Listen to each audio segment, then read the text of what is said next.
Hello and welcome everybody to Improv and Beyond. I'm your host, Joshua Thomas. Thank you so much for clicking that download button, for clicking that play button. This is the first episode. You don't know what you're in for, but I'm about to tell you. So get excited because this show's all about improv and beyond. We're going to be talking to some of the world's greatest improvisers, how they got into it, their journey, how it affects the other aspects of their career and their life. And of course, we're going to be talking about improv, the art form, the craft, how wonderful it is. My first guest is Jessica McKenna. Before I get into that, I'm going to introduce myself. I'm Joshua Thomas. I'm from San Antonio, Texas. Came out to Los Angeles, learned about long-form improv, fell in love with it, got obsessed with it, and I wanted to talk more about it with people that I admire and respect in this industry, in this great community that is LA Improv. A couple of the podcasts that inspired this one, I got to give a shout out to the Improv Obsession with Steven Carell. Great listens, great interviews. Go listen to that on iTunes, not now, because you got to listen to this show. Also, you can check out Improv Nerd with Jimmy Carell, another great podcast if you want more improv in your life. Can't forget Improv for Humans with Matt Besser. That's him, not me. I'm Joshua Thomas. Said my names 3 times because you probably don't know who I am. But right now, we're going to get right into it, ladies and gentlemen, because my first guest was the first person I wanted to have on the show. She luckily said yes to me. Jessica McKenna is here. You know her from the Herald team at UCB Mr. Town City, her hip-hop improv team, Murder Cliff, the UCB Mod team, New Money, and now, nationwide, you can catch her Tuesday nights on the new Fox show, Riot, produced by Steve Carell, Michael Scott. Jessica McKenna, hello. Wow, thank you. I'm so happy to be your first guest. This is exciting. This is really exciting. You were, didn't think you would do it. What? So I basically emailed 20 people. You were the only one that responded. No, you were the only person I asked to do this. Amazing. Yeah, so thank you so much. Yeah, man. So before we get started into an interview with Jessica, want to do an internet rundown of you. So this is all that someone can learn about you if they just looked you up on the internet. Just Googled Jessica McKenna. Just Google Jessica McKenna, and all this stuff will pop up. We're going to run through this. She's going to let us know if anything's false. She's going to add to it, take away. So here is Jessica McKenna's internet rundown. She is on Twitter at Jess R. McKenna. She was born in Yorba Linda, California, which is near Anaheim. She went to El Dorado High School. She got a bachelor's degree in theater from Northwestern, where she learned improv, being a member of the Titanic Players and Me Ow. Studied at UCB in New York and LA, Magnet Theater and Groundlings. She's a member of award-winning children's theater company Story Pirates. She has a writing partner, Zach Rhino, and you started the sketch group Animal Rhymes with. Mm-hmm. You played a waiter on the Goldbergs, and you love soda. Yep, that was good. 2 corrections. Okay. I first started doing improv in high school, but I really learned long form in college. But I did short form in high school. Okay. So 1 minor correction, and it's pronounced Zach Reno. Reno? I know. It's not Rhino. It's not Rhino. I feel like I'm glad that he's not here, so I don't feel like a total ass. No, you know what? Pronunciation isn't on the internet. Okay, but McKenna is correct. And he has the force of a rhino, so I understand. Yeah, he's very strong force in improv. Mm-hmm. Jessica McKenna, correct pronunciation. Do you have a middle name? Ruth. Do you not go by that ever? I don't ever go by Ruth, but my mom and I both have that middle name, which is pretty cool. It's as close to being a junior as I am, I guess. I have a namesake, and her grandmother was also Ruth and was a really kind of mean woman, but really strong, and went through college in the 40s as a woman, and was a nurse, and rose the ranks at this hospital and was kind of a badass, even though she was not very nice. So my mom was like, well, we'll continue the Ruth because it's powerful. So you would technically be the third in the Ruth name. Yeah, I'm a third Ruth. Ruth. That seems like a good name to transition to once you get to a certain age. Yeah. When I turn 78, I will just switch my name to Ruth. Because Jessica sounds too young. I gotta go to my old lady name. Ruth. Yeah. Let's go with Ruth. Yeah. That's a good idea for all children. Guys, everyone switch to your middle name. Give people middle names that are old people. Yeah. So you would be like Joshua, Albert, Yeah. or like Harvey. My daughter's middle name will be Blanche. Yeah. I'm thinking. Let's talk about, I guess, what it was like for you growing up, because you're obviously such a funny person. I mean, every time I've seen you, I laugh a lot. This is the 30 seconds of marking out, like, as an improv fan of yours. But no, yeah, were you always really, like, entertaining as a child, or, like...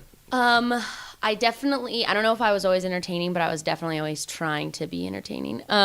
I am the youngest of 3, and both of my siblings are also really, like, outgoing and have really fun personalities. They weren't, so I think I was, like, trying to match them.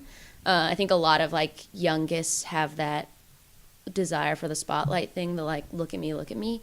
So I think that's, like, where it really came from originally, was, like, keeping up at the dinner table.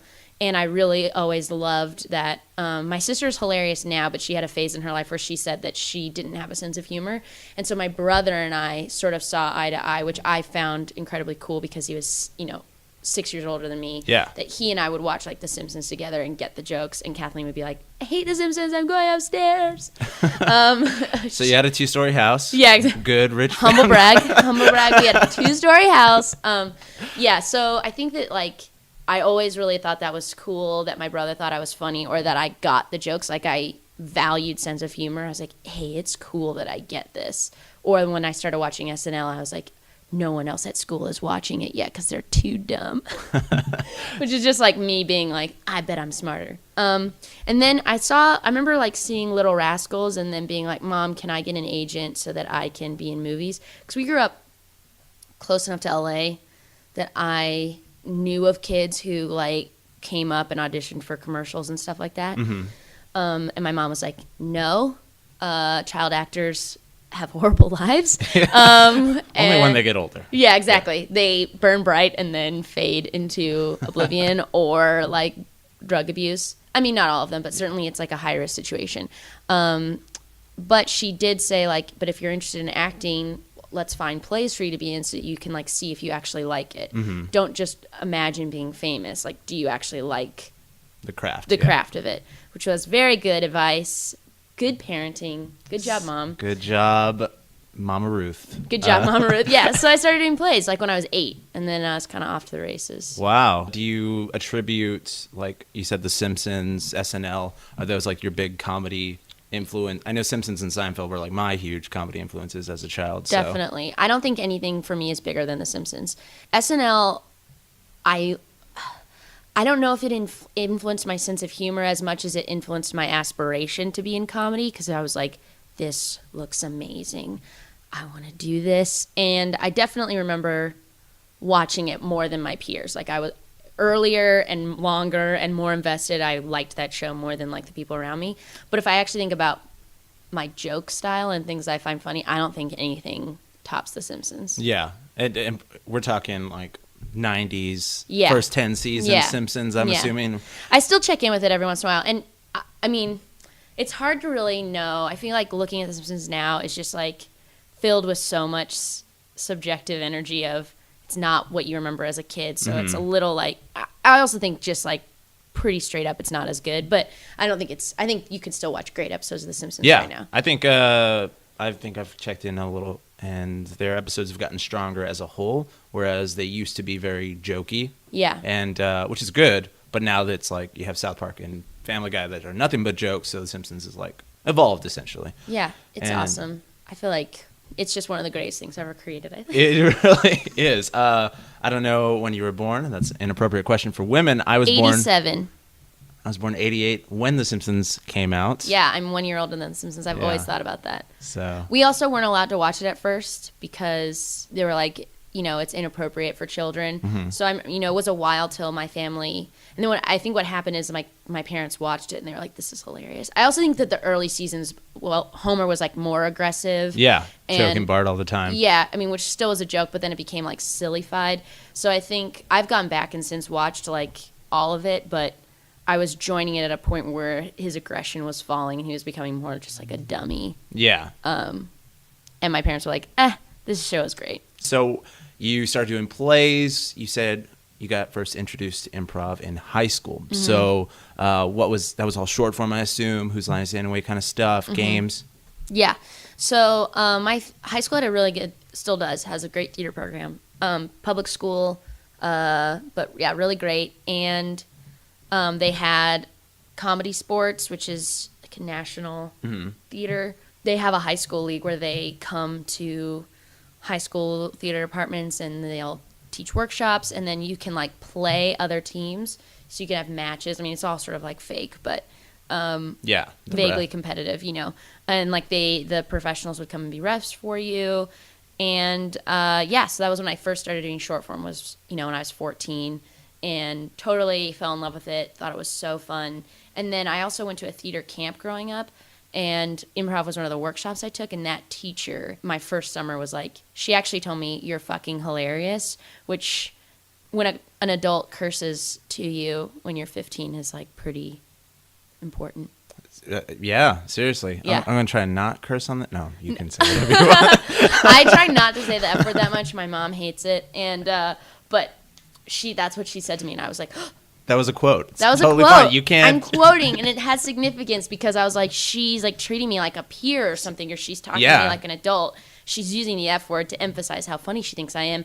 This is awesome. And she herself was really funny and a great improviser, and was like, you know, so it had definite power. Yeah, that always means so much more when you respect the comedy of someone else. Totally. For them, it's like Johnny Carson giving you that little okay. Here you go. Come over to the couch. Come over to the couch and sit down. Just that was my summer hilarious. Camp couch moment. Yeah. Come over to this couch. Yeah. So that's great. And then when I went over to, when I like went back to school, I just like doubled down on doing comedy sports even more. I was so into it. Yeah, I just like loved it. My mom paid for me to have for my birthday, for like my 17th birthday, to go to like a Second City training class in LA. And it was like a teen intensive, which was sort of a bummer. I wish I had like been able to be in an adult class, like gotten permission, because everyone else was like 12 and a child actor who was doing it to put like improv experience on their resume, and I was like 17 and obsessed with improv. Yeah. And so I was like, oh, this is like a little bit not the right vibe. But again, those teachers were really encouraging. Yeah, because I'm sure you stood out even more so. Yeah, for definitely. all these people who aren't taking it seriously. Yeah. Isn't it? You're just take it seriously. We're making stuff up, and it's great. You're a diamond in the rough, Jessica. Anywhere you went up until your adult life. And then I was surrounded by diamonds. Yes. A diamond among diamonds. Okay, so you did comedy sports, short form. I always love, because I had the same background. I came from short form, and then when I came to LA, learned what long form was. I always thought it was just making up plays. So your first, you went to college was next? Yeah, I went to Northwestern, and being so close to Chicago, sort of like the birthplace of modern long form improv. And there was a student group on campus started by a guy who was on a really long-running team at I.O., and he was sort of still around, and he kind of coached it, but you were also coached by... So anyway, I auditioned and made it my freshman year, and the way that worked was they cast 9 people every year for a team that would live for all 4 years. So I was with, and there were some sophomores and juniors on it, but it was mostly freshmen, so that by your senior year, you still had a team. And so by my senior year, I was doing long form with these people for all 4 years, which was awesome. And we started by learning the Herald, but then we sort of just went into doing like pretty absurdist montages. The style was, we never really talked about game. It was very absurdist, very theatrical, because it was all like also theater majors, so there was a pretty high emphasis on performance and a little more character driven, definitely weird. But I think we were still playing with game, even if we weren't articulating it that way. Yeah, even though you didn't have the understanding of what game was, you've always... I mean, everything that's funny has game.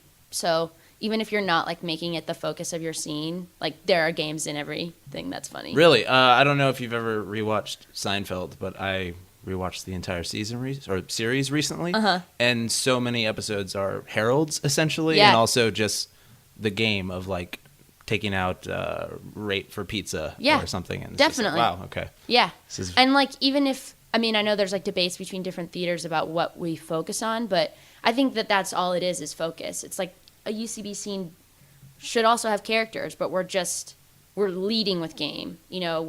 That's our first foot out, as opposed to a fun character, and then you're going to fall into a game, or that character's going to have a character game. But yeah, we weren't articulating it that way, and it was a little more free-flowing.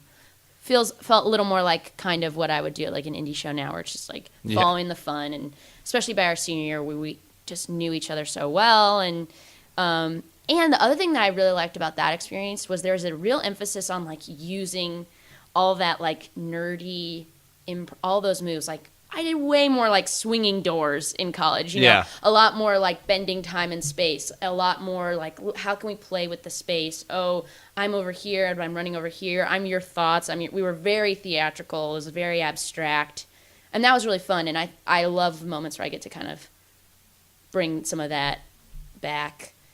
All that, like, I'm running down a million stairs and I'm showing, like, the walls. Using our bodies to, like, paint the space. And that was just that our team dynamic especially was, like, I'm using my arms so much right now, and no one can see this. No one can see it. I'm sure they're going to hear some of the banging on the microphone. There's a lot of arm movement happening. So that's when I started doing long form. And just being close to Chicago and being able to see shows at I.O., yeah, I'm sure that helped. Like seeing like TJ and Dave, which if you're not familiar are like the best two-man team in my opinion. They're amazing, and they were really like mind-blowing to me in college.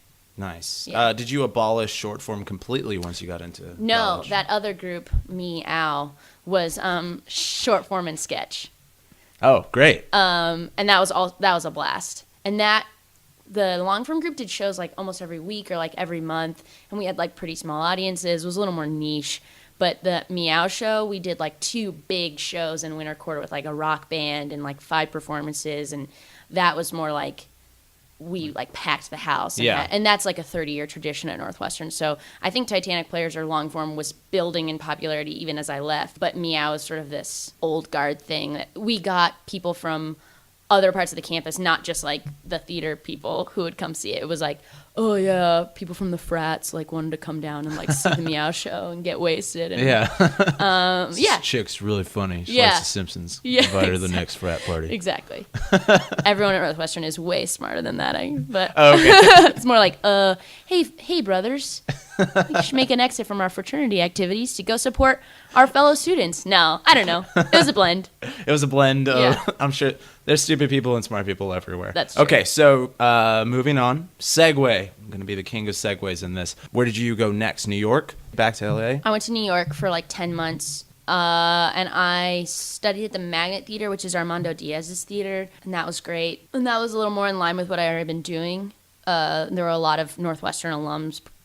I took the 301 there from a guy who like was in the same long form group, and we just missed each other at school by like 1 year. Oh, really? Yeah. Okay. So there was a little more like connection at that theater in terms of like people I knew who had suggested I study there, and I took great classes there. And then I took the first 2 levels of UCB, and then I moved basically. And then you moved back to I moved to California. LA, yeah. Okay. Mm-hmm. So first 2 levels of UCB. Did you take any IO while you were in Chicago? No, I never did. I just saw shows. I mean, it was really, I was very involved on campus. It was pretty hard. It would have been hard to like commute into the city to take classes. Mm-hmm. I think if I had ever stayed for a summer, I would have taken them, which is what some people I know did, but I always went away. Went back to Yorba Linda. Or did like other stuff, you know. More theater camp. Yeah, exactly. Literally, yeah, definitely. So then I came back to LA and I knocked out the first 2 levels of Groundlings because they have really long wait periods. So I wanted to get that going. So I did those first 2 levels, then went and did 3 and 4, and then of UCB. And then I did and I finished 401 just in time to audition for Harold. Didn't make it. A month later, auditioned for Mod, made Mod, and then somewhere in there I took like the 3rd level of Groundlings, and I'm still waiting for the last level. Really? Yeah. Okay. You've had all this different training from college and UCB and Groundlings, and how do you feel that each of them has influenced your play style or your improv in general? I mean, right now, being on a Harold team, I think that I'm definitely performing the most. Like UCB is the biggest influence, but in terms of like forming my own comedic voice, I think it was probably those years in college, both the long form group and the short form and sketch group, because I was also trying to write what I thought was funny, and I have no idea. I mean, it's like everyone's adding to the pot a little bit. Everything is like influencing me in terms of. I think Groundlings is the most different from what I do, but in that sense, it was really valuable because it is more about playing characters and starting with character. And so it was good to kind of push in a direction that maybe my mind doesn't immediately go there. Yeah. My instinct is to mostly just play myself on stage, at least in my physical and vocal choices.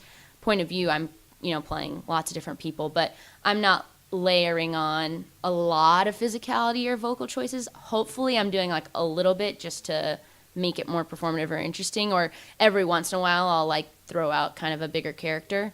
But Groundlings is like you start with character. What characters did you have in Groundlings? The one that I did as my monologue in my intermediate or lab show was based off of a science teacher I had who one time in class I dropped a Tic Tac into the lab because I didn't want to throw it away. I was like, I have no idea how to explain this logic, but it ended up sounding like I chucked this Tic Tac. And it made so much noise, and he got so irrationally mad about it. Like, obviously, it was like stupid that I threw a Tic Tac, but I also didn't admit. He was like, "Who threw that Tic Tac?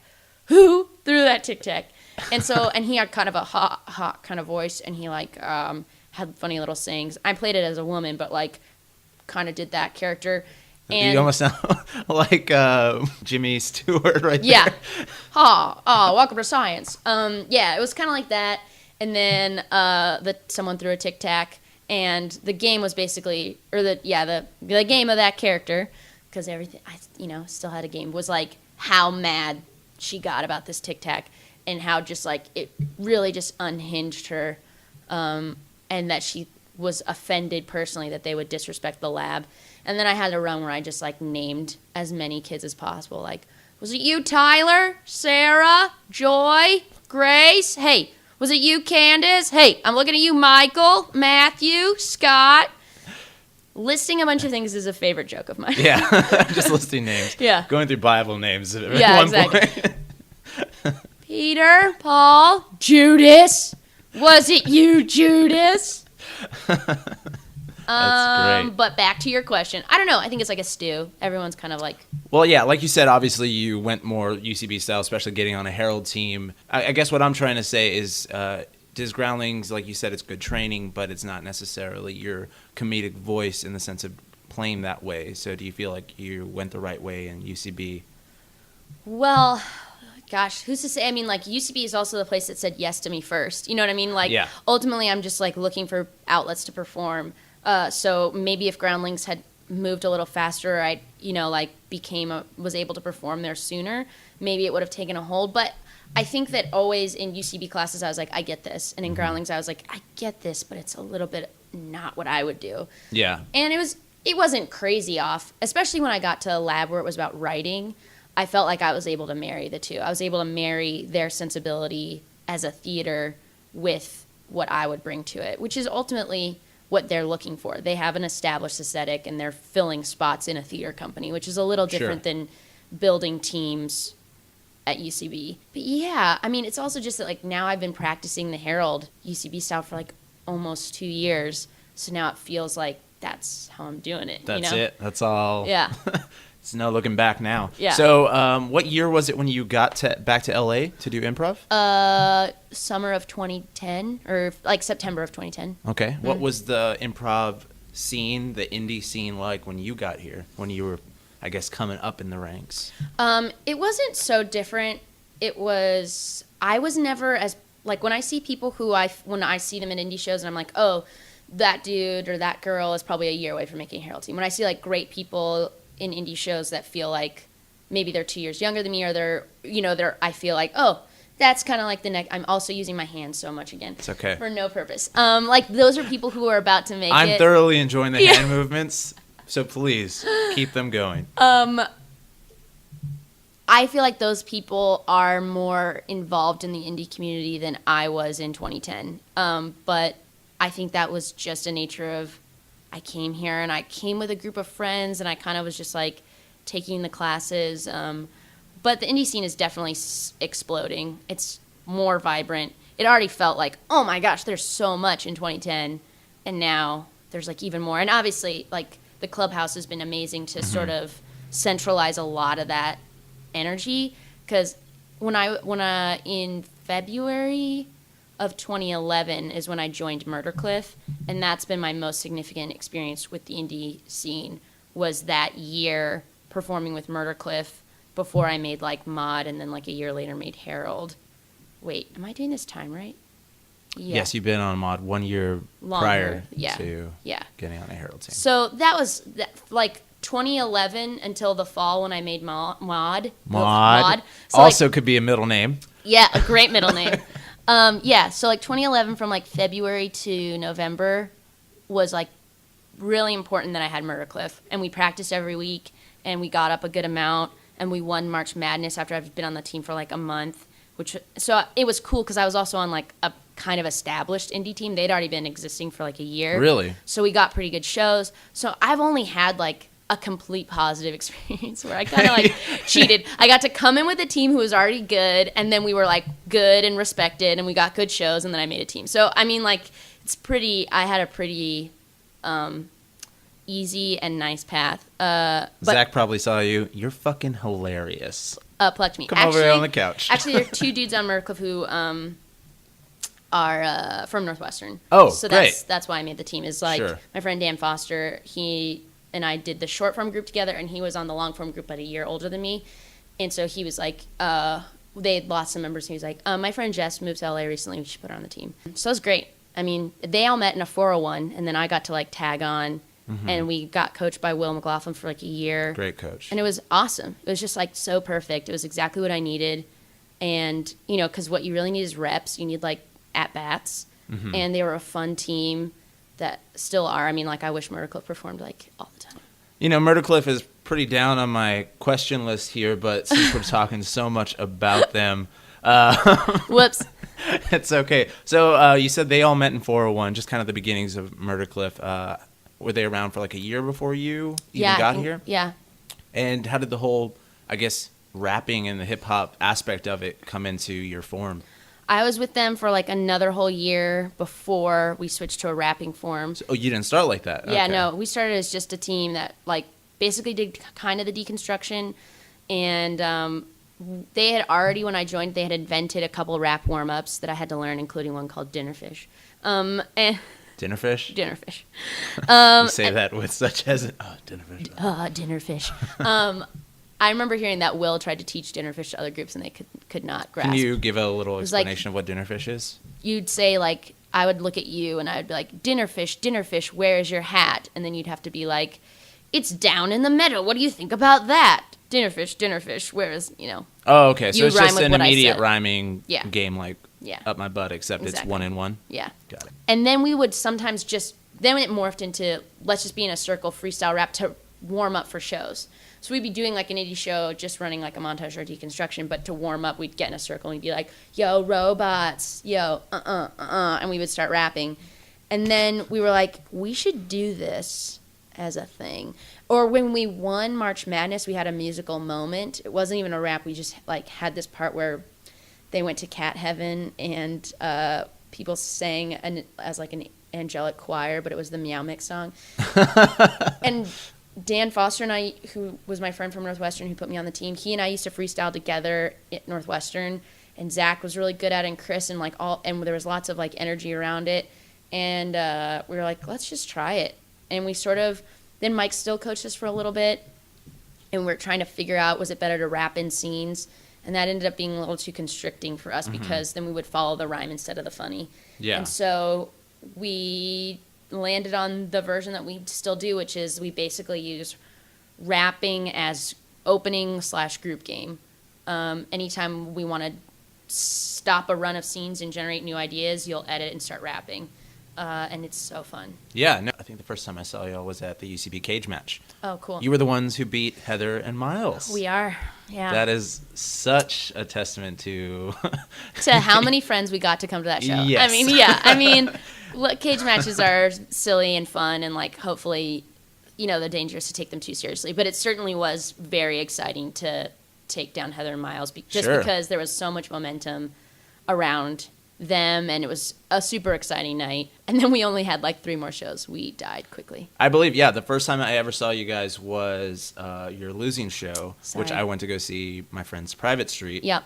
And I was like, man, but they were really good. It was one of those things where you go to cage match knowing I'm voting for my friends no matter what, but then the other team makes you kind of question morality. And like Private Street is awesome, and they had a great run, and they're great. And so it's like, yeah, who cares, Yeah. I'm just like, let's not take this too seriously. This is a great, fun, and high-energy show.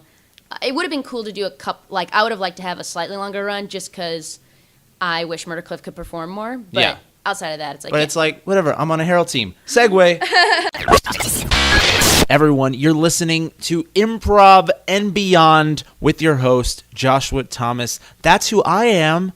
You got something to say about the show? Question, comment, concern, suggestion for a future guest? Tweet me at AKA Joshua Thomas, because I want to hear from you guys. I want to make the show better. You can also tweet my guest, Jessica McKenna, at Jess R. McKenna on the Twitter.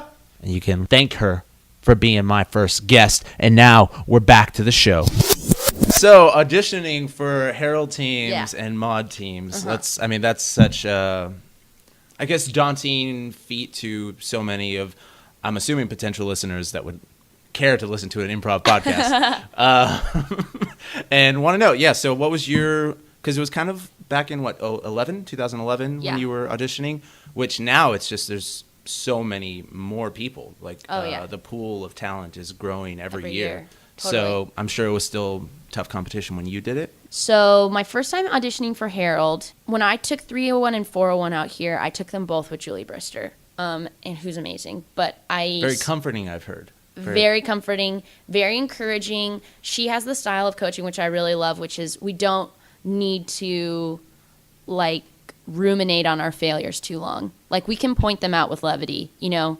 Okay, you know why that scene was ridiculous. Okay, it's because of this. Did you feel that moment? All right, here's how to have an eye out for that in the future. Okay, let's move on. You don't need to browbeat people unless they're being combative or rude to their teammates. Otherwise this is like a weird, hard thing, and I don't feel like it's ever helpful to get super negative about constructive notes, and that's something Julie Brister is amazing at. She'll give you a really hard note, and she'll like be honest with you about like, and if she sees it as a pattern, she'll call it out, but she does it with such like encouragement and with an understanding that ultimately this is like a weird thing to do, like it's, I take improv really seriously, but I also don't take it seriously. Like it's good to keep perspective about like we're also just grown-ups in a room making stuff up. Yeah. Like let's keep that sense of play. It's helpful, not hurtful, I think. So I always react better to teachers and coaches who keep that sort of like lightheartedness, which she's great. I mean, you'll know when he does something wrong. Yeah. You know what I mean? Like it's not like she's easy, but she just has that great balance, I think. But anyway, I would recommend taking with different teachers. Make sure that you're getting to know as many points of view as possible and that people are getting to know you. I was very, very lucky. I got called back my first year auditioning for Herald, and I didn't make it. But I remember walking into the callback room and being like, the only person I know in here is Julie Brister. And not to say that, like, it's about politics or nepotism, but just that, like, I'm up against it. I'm winning all these people over. They're going to see me for, like, 5 minutes. I'm going to have to be amazing. Yeah. I'm going to have to be extraordinary. And I wasn't. I had like a solid callback that I wasn't like ashamed of, but it was also like, oh, that's not enough to like. It was just good. Yeah. It wasn't camp counselor. You're fucking hilarious. Exactly. You got to dazzle, and I just didn't. And I didn't make like bold and confident enough moves. But then I made mod a month later. Actually, Neil Campbell was super encouraging after callbacks. He was like, this is 2 ADs ago. He was like, hey, you were good. We liked you. There just wasn't room. Like, it didn't work out this year, which was also awesome. Yeah, just to hear that. Yeah. No, but I mean, I know you say it's not politics and nepotism, but this is also Los Angeles, which so many things rely not necessarily on nepotism, but just, you know, I know that person, so I can vouch for them. Just like you got a murder cliff because someone knew you. Yeah. That would have never happened if you were just like met them in a class kind of. Yeah, I think it's helpful situation. to be around the theater. It's helpful to be at shows.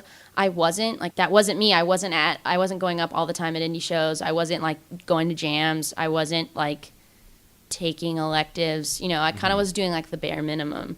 Just that raw talent. Just that raw Simpsons humor Yeah. bursting out of you. But so I think it was right that I didn't make it that year. You know, I don't think I had. I'd say like I wasn't probably ready either. So it was for the best, but it was also a really encouraging first experience. I'm very lucky. I know that that's like not the norm. And then a month later, I made mod, so then that was pretty encouraging. Did you bring back that science teacher? No, that didn't happen yet. Oh. In my mod audition, I sang a song where I just put my mom's Facebook statuses to music and played the mandolin. Wow. I did like one character that was a little longer, and then I did a really short character, and then I did this really weird impression of Julianne Moore where I just say like Julianne Moore laughing or crying. This will not translate. This is a visual joke, so I won't even do it. Okay. But it's basically, I think Julianne Moore looks identical when she's laughing or crying. So I just do that like, No one can see this. It's amazing. thank you. Yeah. Witness. And then a year later I made Harold. Great. Okay, so you made Harold, and this is Mr. Town City. Mm-hmm. Was this the first Harold team for everyone, or were you put with some people who had been on teams before? We were all brand new. Wow. Okay, so I'm assuming that's a great bonding experience. I think it's pretty great. Yeah. Nice work if you can get it. It's definitely nice to have that commonality of like, we're all so excited to be on Harold Night. There's a little bit of like terror that it'll go away. So there's a lot of like fire in the belly from everyone of like, let's do this. No one's taking it for granted. Everyone's Right. super appreciative. And so when you first started a Harold team, what was the vibe like with Mr. Town City? You guys practice once a week, twice a week? Twice a week. We still basically practice twice a week. It's like a little weird schedule because we have a lot of different Other conflicts. stuff, yeah. But it's essentially twice a week. It works out that way. We're like one rehearsal shy a month of hitting that. Anyway, the vibe was good. I think that we were all. I remember after our first Harold, our second group game was my favorite part of the show. I remember thinking like that's a great sign. Like the fact that the group game was where I felt our power made me really excited. Made me excited that we would be a real like team. You know, not just like a bunch of, not like an all-star team that doesn't gel, but like a real.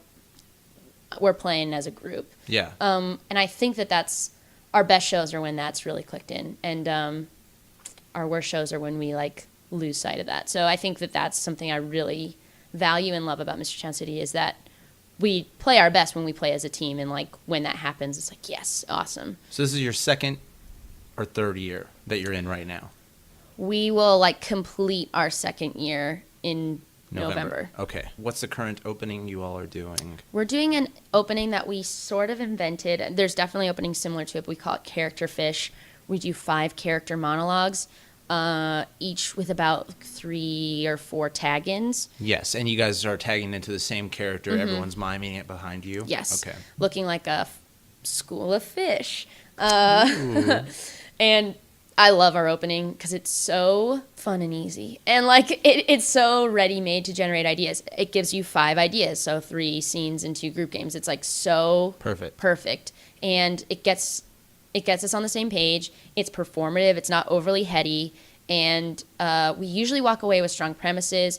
If not, we definitely have good half ideas. It's not like, I don't know, they talked about a swan, so I guess I'll like initiate with something about a swan. It's like pretty clear. And it's fun, and I feel like, you know, it's good to start off with something like group and theatrical and entertaining that's not just like, it doesn't feel like it's only servicing us to me. I feel like it's entertaining. Yeah, I feel like it's part of the show, which I really love about it. That's always kind of that give and take of, oh, okay, the pattern game seems like it's only for the performers sometimes, and I mean, pattern game is so hard. Yeah, that's why they teach it to you first. Yeah, well, yeah, totally, it is, because it's like, well, if you can do this, feel how liberated you'll feel like, you know what I mean? Yeah. But also just having the skills of pattern game in terms of identifying and naming premises is super valuable. What coaches have you had with Mr. We Town had City? Susanna and of the Smokes, and then we had Mel of Sentimental Lady, and we just got transitioned. A lot of the Herald teams got coach shakeups just for keeping it fresh, and so we're with Fran Gillespie now. We haven't had a single great. rehearsal with her yet, so yeah, we're having our last one with Mel tonight, and then we'll switch to Fran on Sunday. Cool. Yeah. That's exciting It stuff. is exciting, yeah. So what's the vibe like? So improv and beyond. So beyond improv, have these people in Mr. Town City become like very close friends of yours? Do you see them a lot outside of improv? Yes, and also like no, because I see them so much because of improv. You know what I mean? Like, yeah. We're pretty good at like scheduling fun team activities in addition. And yes, definitely, they've all become my friends. I think that like what has been really fun this year is we've gone to a lot of festivals. So it's fun to like travel to Chicago with them or go down to Orange County, or they went to Phoenix or Northern California, but I couldn't go on those two. And we're all going to go to DCM. That's great. Yeah, I was just going to ask about that. Traveling with them is like such a blast. Chicago is like extremely fun. Yeah, they're awesome, and they're awesome people to have in your life.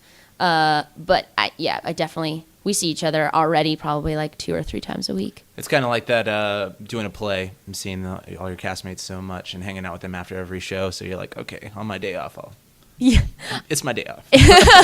Well, I think like I don't even think about it that way. I think it just happens organically, where it's like we're hanging. No, we're not hanging. We're hanging. We're not hanging. And then every once in a while, we'll be like, hey, wait, we haven't hung out for fun in a while. And then we'll like. What kind of group activities do y'all do? Some sort of board game? Mostly alcohol fueled. Wonderful. I think I was maybe tipsy for almost all the time we were in Chicago, which was a blast. It was so cold, so you got to do something. No, that's an exaggeration, but we definitely were like, we've been walking too long. Let's stop for a beer.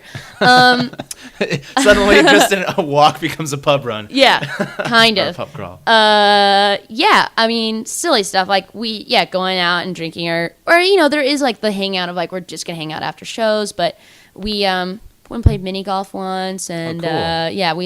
we went down to Orange County. We stayed at my mom's house, and all 8 of you. Mm-hmm. Actually, Daniel Burson couldn't go. Sorry, Daniel. So it was all 7. Couldn't meet Mama Ruth in her home cooking. Mom wasn't there, actually. Oh. So we had a party. We drank all of her beer and sat in the hot tub. Anything with a hot tub. I know, great. right? It really bumps it up. Oh, man. So much more to come with Jessica McKenna. We're going to talk about her Fox show, Riot.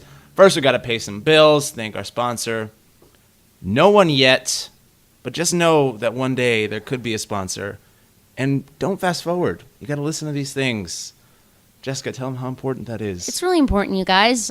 I learn a lot from podcast ads. Like, I didn't know what ShareSpace was until I heard it on a podcast. It's actually called Squarespace. That's right. Still don't know what it is. Squarespace. So Jessica, let's get into you. You were a coach. You've coached one of my practice groups back when I was in 301. Mm-hmm. And how often are you doing coaching? How are you liking that? I really like it. It's super valuable, like selfishly, to just have to articulate for people why, like how it works or what things matter. And it also like will sort of shine a spotlight on what matters most to you, because that's usually like the notes that I'll give are like, well, this is what I would have changed about the scene, or here's what's lacking in it for me. And I think that's going to be different coach by coach. Yeah. Certain people are going to have different things they think should be emphasized. I really like it, and I try to take a page out of Julie Brister's book and keep it positive.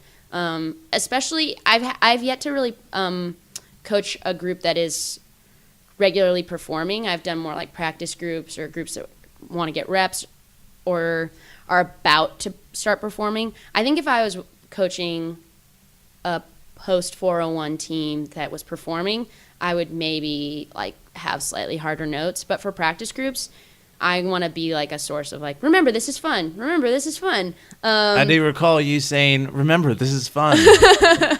Yeah, exactly. There you go. I really like it. I have maybe like 2 teams right now. So I don't coach like a ton. Mostly because I have a lot of nighttime commitments, and that's when a lot of groups meet. But it's really fun, and it's very valuable. valuable to you as well, I'm sure, like kind of having to give that outside perspective. Yeah. And that makes you kind of look inward. Yeah, definitely. And it's also like if someone has just given me a note, like very likely that team is about to get that note. You know, if my gaze has been focused on, hey, we really need to give a why, then I probably will focus on, you know, it's like I teach what I'm currently focusing on. So that's helpful too, because it's like reiterating, or how do I explain this? How do I unpack what this? It's easy to just say that scene needs a why, but how do I really explain why it does? Yeah. Or like how to give it, or how to play with it, or why it's gonna make it easier and more fun, and it's not like one more thing on a checklist or something like that. So that's super helpful. It's really fun. Yeah, exactly. And I mean, I know to your credit that when you were our coach for our practice group that you had such a positive energy. And having different coaches, you know, being out here in the LA improv scene, it's very important just because it's, you know, there's no audience. The coach is the audience. And there's a lot of coaches who, you know, respectfully say and tell you like, hey, I'm not going to laugh at you. It's not because I don't think you're funny. It's because this is just who I am when I take notes and stuff. Yeah. But it's just kind of the vibe and pick and choose of what works for you and your team. And but yeah, you're upbeat. It just puts a good energy in the room. Everyone's having fun. Which I think a lot of people forget, especially when they're in the course of the UCB curriculum. Right. It's like, okay, I can't have fun right now. I just got to focus on what do we say in that fucking pattern game. Yeah, totally. And I got in my head as a student, so I feel like practice groups should be where you're like not holding yourself to that same standard. You're kind of like more like throwing stuff at the wall and see what sticks. I think that's why having a practice group while you're in class is such a good idea, because you're not, you know, who knows how often you're getting up in class, and maybe you're getting nervous, or you're like wanting to really execute that day's lesson. Well, now come in a practice group and let's try to like put it together. But who cares if it's herky jerky? Let's like find the fun. And yeah, exactly. That's so fun.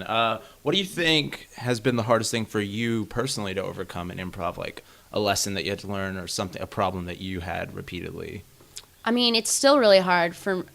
I loved it when Mel taught us, which I think is a trickle down from Matt Walsh, emphasized by Fernie, but that like it's helpful to phrase game as what if. What if? I always think about the cowbell sketch, even though I don't know if it's like the strongest game sketch ever. The but Will like, Ferrell SNL, yeah, more cowbell. like what if there was a record producer who was so obsessed with having more of a cowbell, and like phrasing it like that makes it already. Then the scene is the answer to the question, which that was really helpful to me to kind of unlock. How do you even phrase what the game is? When you do a scene in rehearsal, and then your coach is like, "Okay, what's the game of that scene?" You're like, it was like a guy at a fast food place, but he's kind of like a sea captain.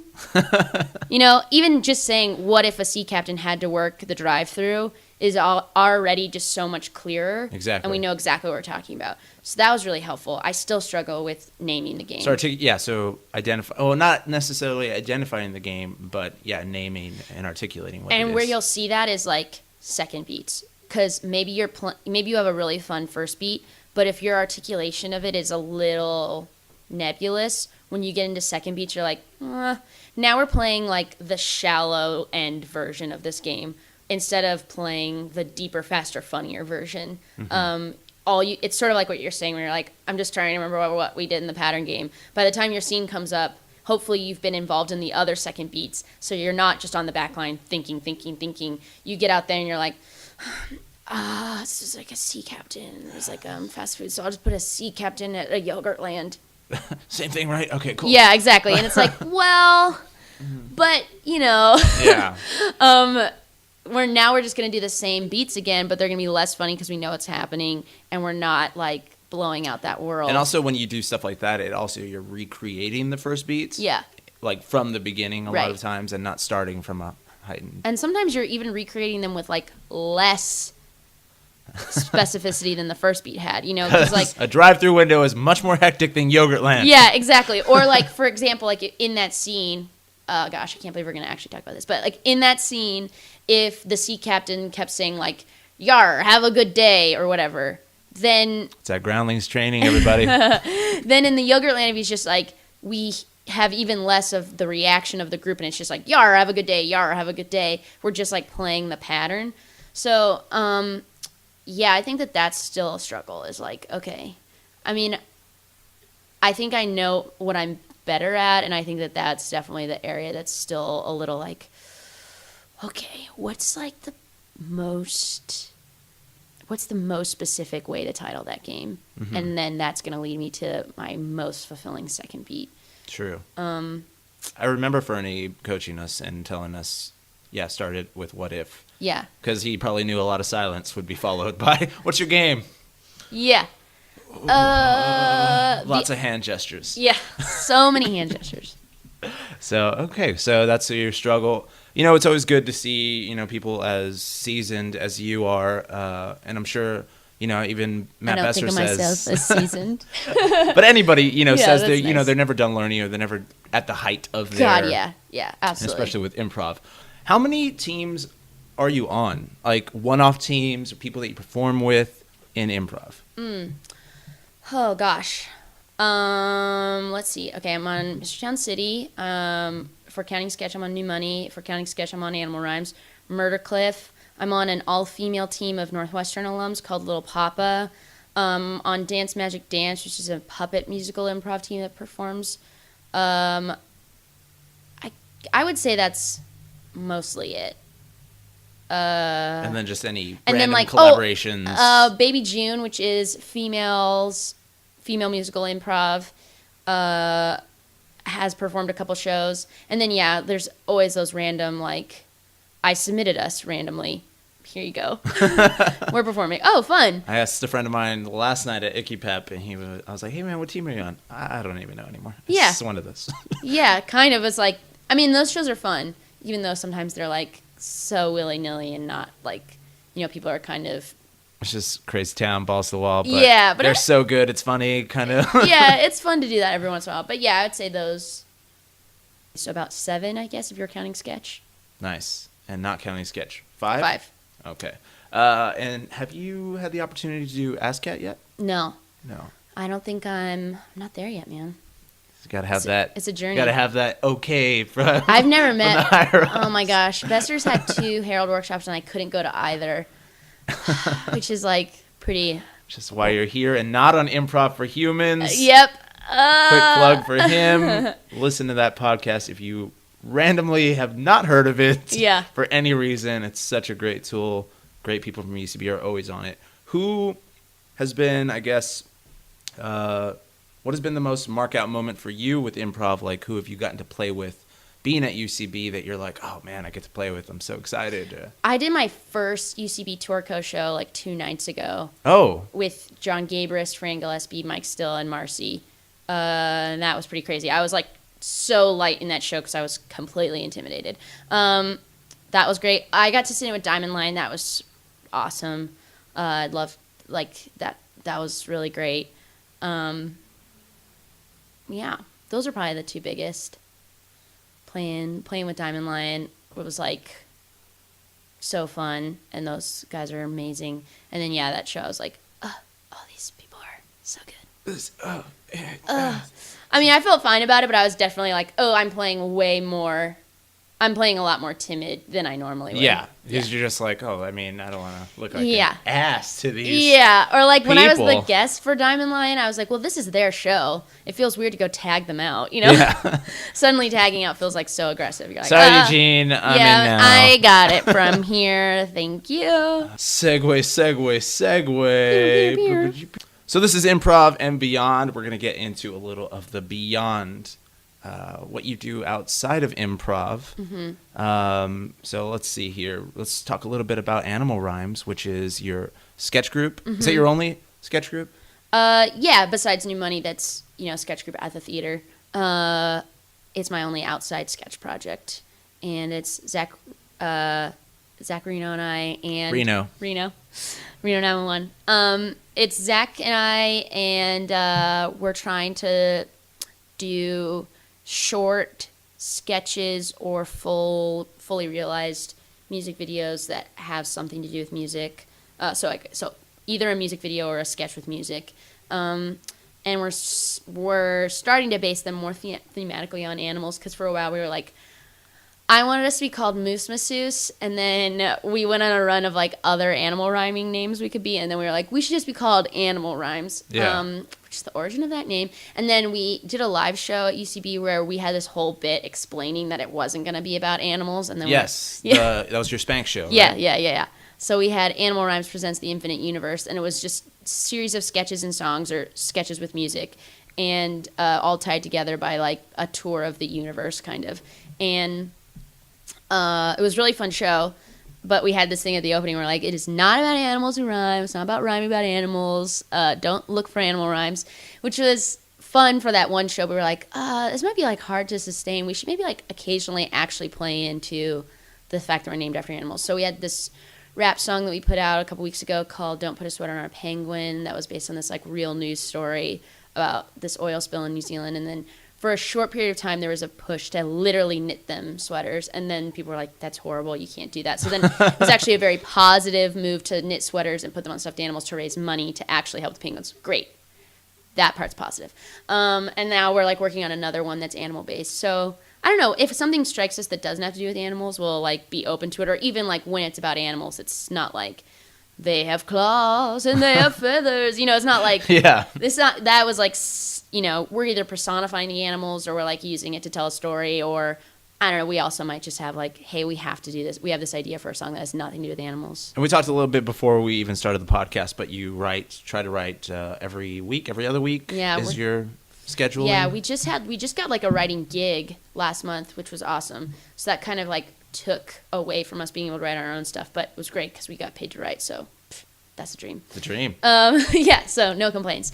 So now we're kind of like getting back into the schedule of like working on our own stuff and trying to figure out like where we think it could go. Should we write it as like a sketch pilot or a narrative pilot, or like figure out what it would bleed into? So that's sort of the other thing on the docket to figure out. Great. So like where you're going from here with Animal Rhymes. Yeah, but definitely making sure that we're staying on task to put out content. And you've been on the homepage of Funny or Die, I think, twice already with the Penguins and Space is Big. Mm-hmm. And I think actually our cartoon that David Kantrowitz animated, Chimera's Getting a Pizza, was on the front page. Whoa. So let's talk a little bit about homepage Funny or Die. I've been fortunate enough to be on the homepage a couple times. Nice. You know, one of them was sent it to a friend of a friend who works at Funny or Die. The other one was a random, like, oh, they saw it and they liked it and they put it up. That's How awesome. Do you guys have a contact there? What is the system? Yeah, I have a contact that is like no guarantee, but I'm always just like, here it is, if you think it fits. Perfect. And he put us on we did a sketch as two angels like 2 Christmases ago that was in our live show.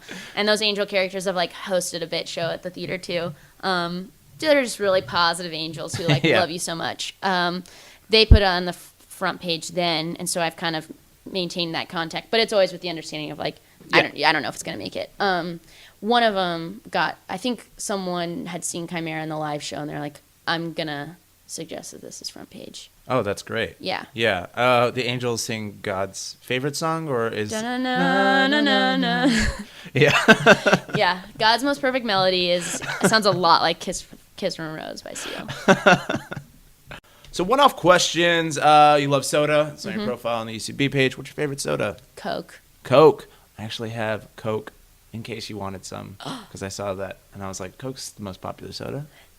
Nice. There you go. Yes. So you know you have your own drink. Improv right in and front of Beyond. you. Swag. swag bag. Yeah. You're gonna get a gift. Favorite television theme song is All That. Which we heard to get hyped up here. So sit still, cause we're coming right back.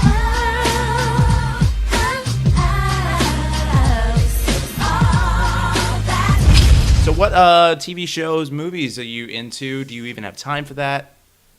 I watch like a lot of zone out terrible TV. You know, like I'm just going to put on HGTV and like do other things in the background, or I'm just going to put on like a bunch of Chopped. That's like the majority of my TV watching, unless it's like appointment TV, like your Breaking Bad, your Mad Men. Last summer watched all of Friday Night Lights, and that's amazing. Comedy-wise, Veep and Parks and Rec are probably my jam right now. Have you watched Silicon Valley? Not yet. I know I need to. It's actually required? No, I have it. It is required viewing. I got to see my girl, Mary Holland. I definitely want to watch that show. I just like was I was behind on Anyway, you don't need to hear about this, but yes, I want to watch Silicon Valley. And any movies you've seen? Did you see the new X-Men movie? I did. X-Men is my favorite comic book franchise. So I loved it. It was so great. That Quicksilver sequence. Oh my goodness. Hot damn. That was good movie making. That sequence was so, like, could have been its own film right there. Yeah, I want a Quicksilver movie. Just because of that. Yeah. So are you a comic book nerd? No. Just X-Men? Yeah, not even really the books, more Just like the the TV show. animated cartoon from when we were kids. Okay. I'm trying to think. Theme song to X-Men. Yes, it's like yeah.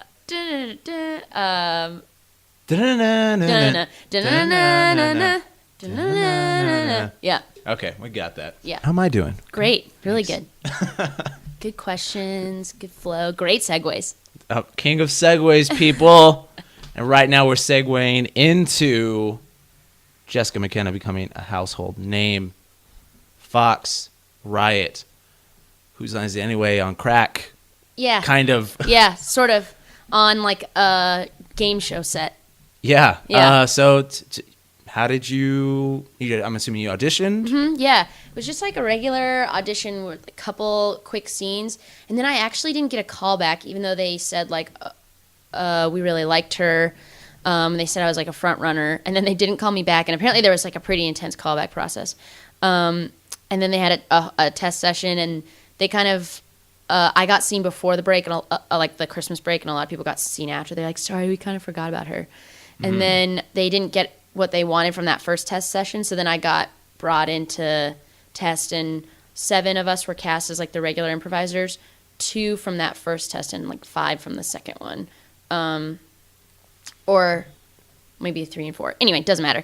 And then it started really quickly. Like the next week I found out I got it, and then a couple of days later started like going in and kind of getting familiar with the games, and then we shot them in like a week and a half, 8 episodes. Wow. 1 on a Wednesday, 1 on a Friday, and then Monday, Wednesday, Friday, 2 episodes a day. Wow. So it was super fast, and it's kind of crazy now because it's like months later, and now it's coming out. And Exactly. You're like, yeah, now, oh, cool. Now you're getting brought into the limelight.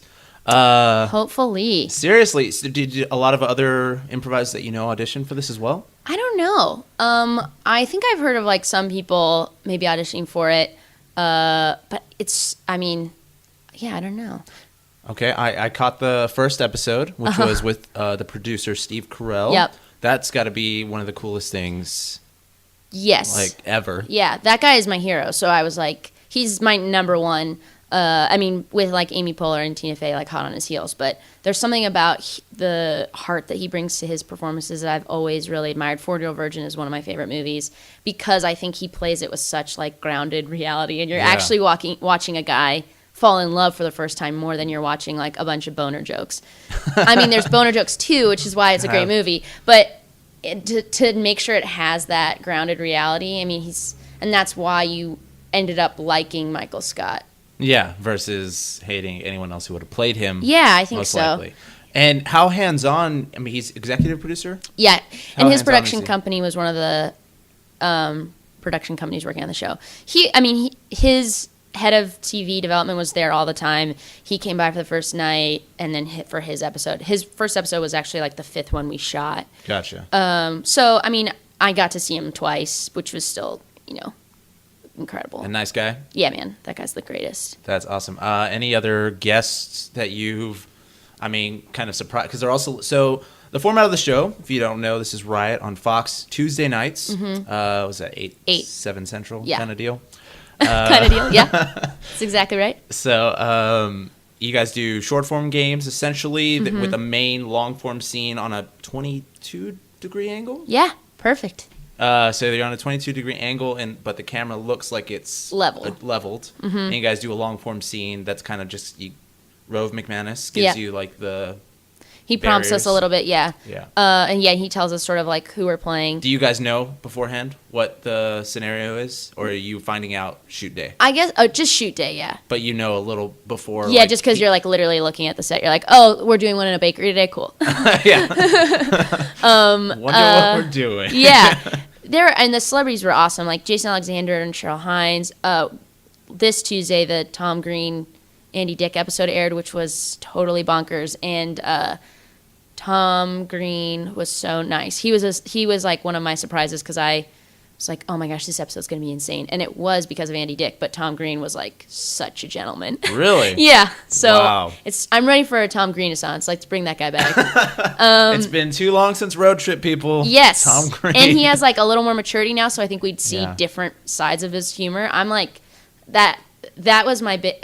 I went in knowing I was going to like a lot of those celebrities, and then they fulfilled my expectations. I was like, man, they were really as nice as I hoped they'd be, or they were really as like game. They were like, they didn't take it seriously. They were like willing to play. Awesome. I just walked away like feeling great about everyone I met. But he was the one where I was like, I'm going to be like intimidated by this guy. Is he going to put like poop on a microphone? Yeah. But he ended up being like such a gentleman. I was Wow. like, wow, Tom Green. Go Tom. This is Jessica's new Kickstarter. Yep. Bring Tom Green back. He's to the doing cool spotlight. stuff on his own where he like doesn't need to be like I'm sure he's not getting like noted by anyone, which is great. But I would love for him to like be more out there because he was so nice. That's awesome. Yeah. So Tom Green. What are the other guests coming up? I guess in the coming weeks. I can't remember who's next week. I think it might be Mayim Bialik and Will Sasso, Oh, cool. which is great. And then I think after that is Chris Kattan and Michael Ian Black.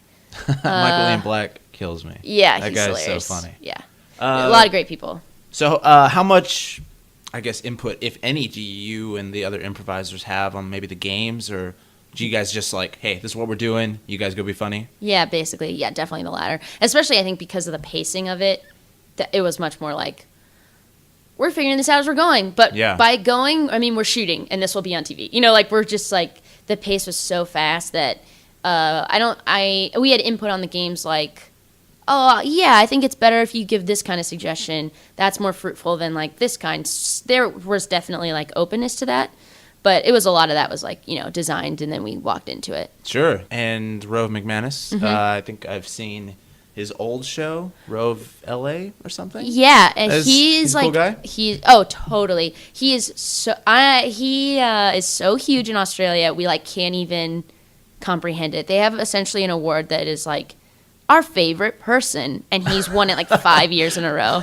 He is beloved, and he's really fun and great. And he's a really funny stand-up. So I think I hope like American audiences embrace Yeah. the sweet Rove McManus that he is. Do you know if it's gotten picked up for a second season yet? We don't know. Because of its style, I think it would never be like ordered for 40 episodes. Yeah, You know it's what I just mean? kind of It's always like a summer summer programming or that kind of thing. So I don't really Wipeout know. style Yeah, kind of exactly. deal. Like, so I don't really know what the future holds. I think the only thing that kind of jarred me is that there's no stakes to it. Like, there's Yeah. no competition based. No, I think that competing at or- one point they thought there would be. So there's like a little bit of leftover of that like dialogue, like, you know, just some of the framing that it's like team, but it really was we never shot it that way. Yeah, it's just these people having fun with celebrities, and Yeah, it's funny. yeah. Which is great. It's really funny. I think I like the most you getting knocked Sure. with the charades. Is Yeah. that it? When you got like knocked out? Yep. Is that like actually knock Minesweeper. you? You like you give a little like, oh. I mean, it will take you with you. You will fall on those crash pads. You don't have to jump. It doesn't hurt though, especially if you just like let it, you know, Yeah.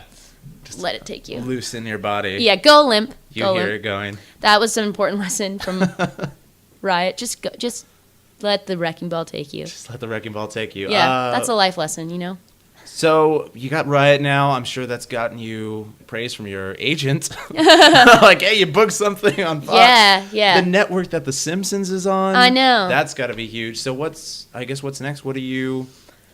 Man, you know, it's just like anything else. Like, that's one little like chip away I did at the like giant stone that is like making this your career. So, you know, that was a couple of months ago, but it's already like crippling fear that I'll never work again. So, you know, like, Oh God. you know, it's just like the reality of it is like you got like just it sucks that like you can't ever that security like lasts such a short amount of time. You don't have a day job. This acting is your full-time career. This year, I've been really lucky that that's true. Yeah, comedy has been my full-time job this year. That's wonderful. Yeah. So anytime I start to get like, what's the next thing gonna be? I'm like, hey, if I could go talk to myself like 2 years ago, I'd be like, whoa, that's what we're doing?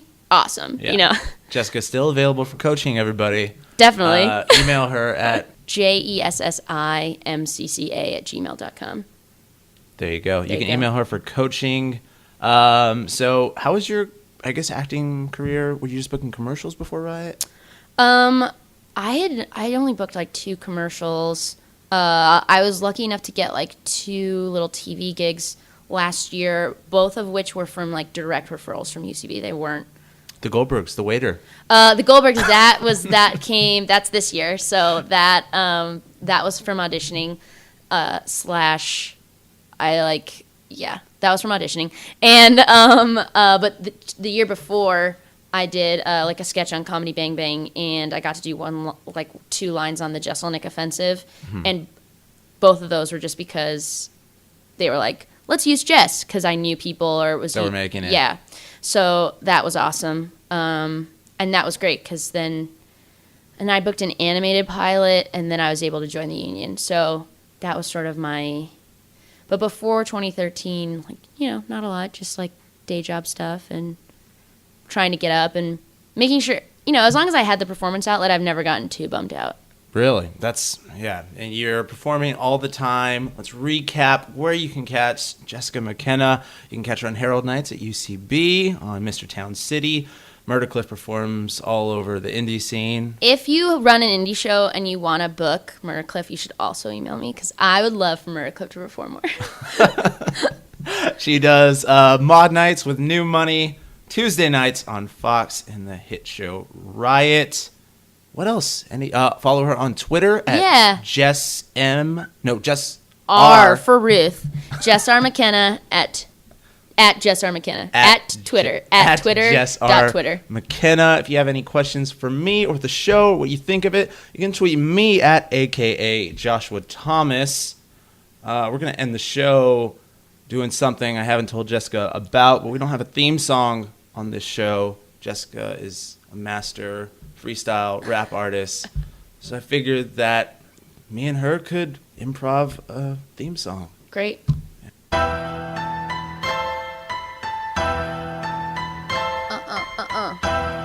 you have a rap name? MC Kenna. MC Kenna? Yeah, I know. Okay.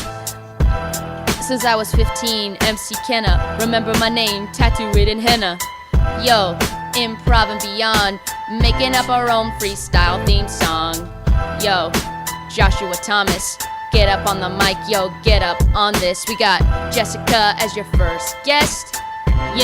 She's better than the rest. Yo, I got Jessica as my first guest. That makes me really, really blessed as a host of Improv and Beyond, a podcast you can talk to your dad or your mom. Tell them all about it. We can yes and then you can tell all of the rest, man. Yeah. Yo, you gotta download, you gotta press the play.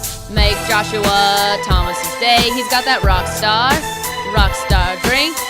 Asking questions gonna make me think. Email me about coaching. The very first theme song to Improv and Beyond. I want to thank Jessica McKenna so much for being my first guest. Thank you. Thank you. And we will catch you next time. Please tweet me, AKA Joshua Thomas. Tweet her, Jess R. McKenna. R is for Ruth. And we'll see you next time. Let me know what you think of the show.